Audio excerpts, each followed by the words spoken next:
कुतुब आलम हज़रत पीर मिठा साईं रहमतुल्लाह अलैह जे ख़लीफ़े दुर मोहम्मद कुंभाई बयान कयो तो मुझो फुफाट कैसर खान मशहूर चोर रहज़न ऐं धाड़ियल हुयो।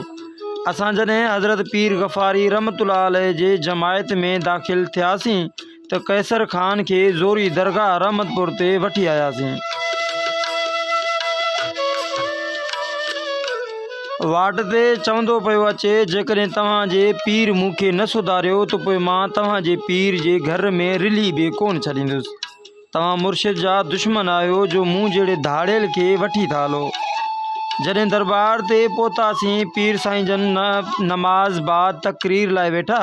असां कैसर खान खे सायो करे हज़रत साहब जन जे अॻियां विहारियो।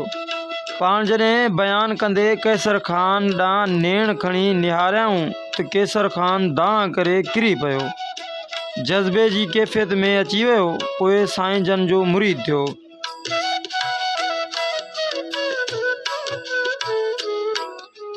जॾहिं वापसि ॻोठ मोटियासीं, रेलगाॾी ते चढ़ियासीं।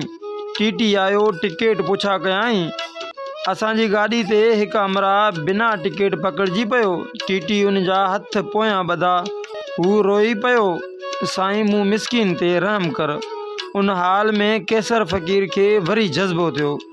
दांह करे चयाईं तो सुभाणे क़यामत जे ॾींहुं गुनाहगारनि जो अहिड़ो ई हाल हूंदो जहिड़ो हिन ॾोही जो आहे। उन्हनि लफ़्ज़नि अहिड़ो त असरु कयो जो सारी गाॾी में रोज पइजी वियो। सभु माण्हू ज़ारो क़तार रोइनि पिया। तां त टीटी बि रोई पियो वेठो ऐं हिकदमि ॾोही खे आज़ादु कयाईं ऐं चवे पियो त अफ़सोस, असां बि पंहिंजे मालिक जा तमामु ॾोही आहियूं।